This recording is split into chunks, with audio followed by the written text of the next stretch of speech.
Good morning, Trinidad and Tobago, and welcome to the Bourse Report. Well, today we're taking a look at how fixed income, or bond markets rather, would have fared in the year 2018, and some considerations in the year ahead for fixed income investors, or those in search of a fairly predictable stream of income as opposed to the opportunity for capital gains. And if we turn quickly to our local markets first of all and switch to our first graph, we can see that there was not much to be excited about in the year 2018, with very little movement taking place in terms of bond markets and yields, in fact, over the past 12 months.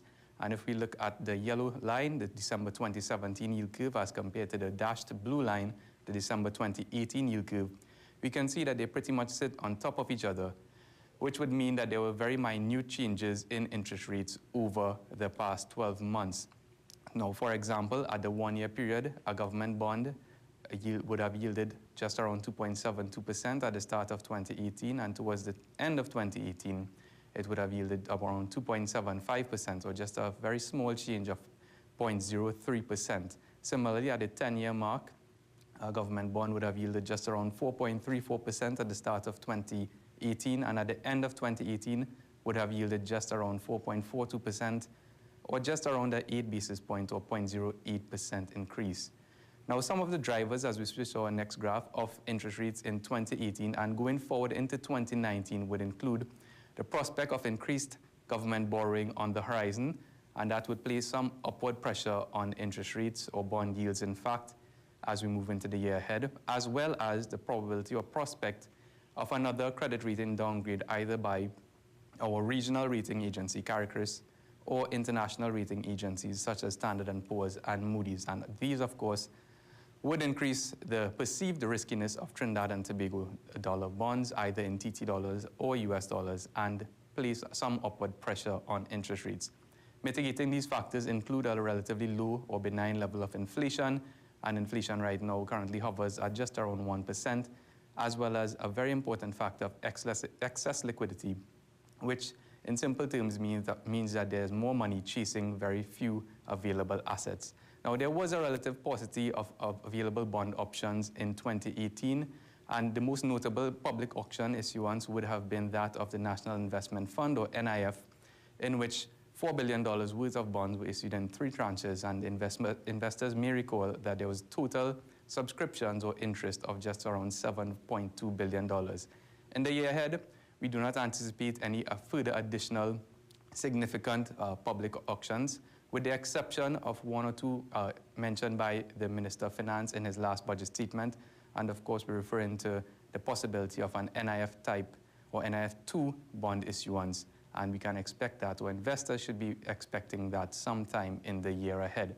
Switching gears to international markets now, and as we turn to our third graph, we can see that it was a relatively lackluster year in terms of performance for international emerging market US dollar bonds, following 2 years of very robust returns. And in 2016, for example, in the yellow bar, you'd have noted that investment grade bonds total returns would have been around 6.5%, followed in 2017 by 7.3%, whereas in 2018 it was actually a decline of 1.1%.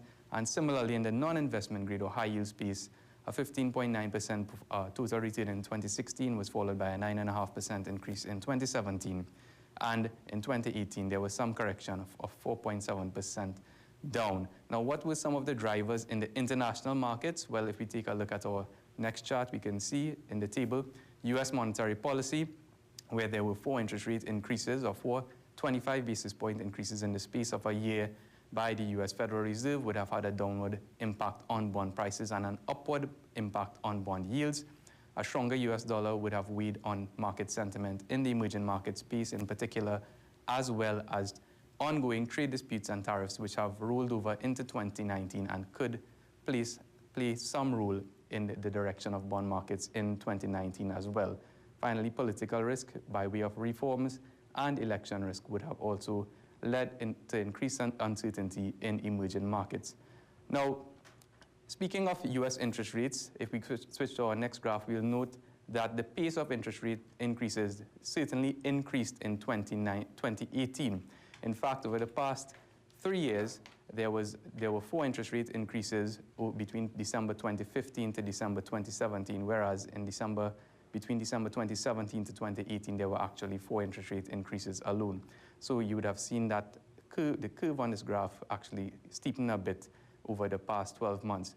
The good news for bond investors is, however, that interest rates in the US at least seem set to peak at some point in 2019, with the US Federal Reserve, or the equivalent of a central bank in the US, stating that, or changing their tone rather, as to the pace of interest rate increases. And in fact, analysts have interest rates have or should be peaking at some point, with analysts expecting or changing their expectations from a rate of increases of 3 times in 2019 to just around 1 to 2 times in 2019 instead.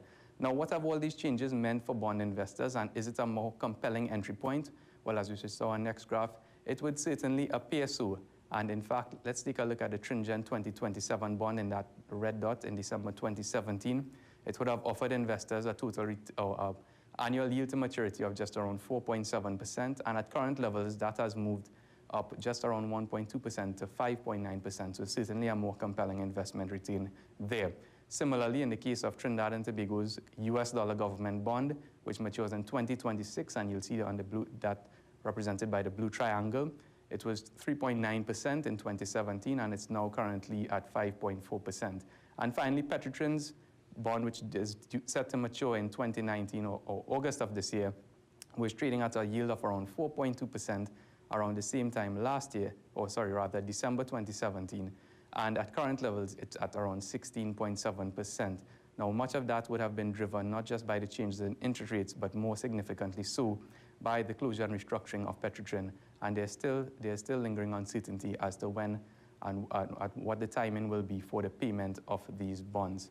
So that's it for this week's edition. For more information on how you can invest in the international and local bond markets, give us a call at 226-8773 or to Bourse.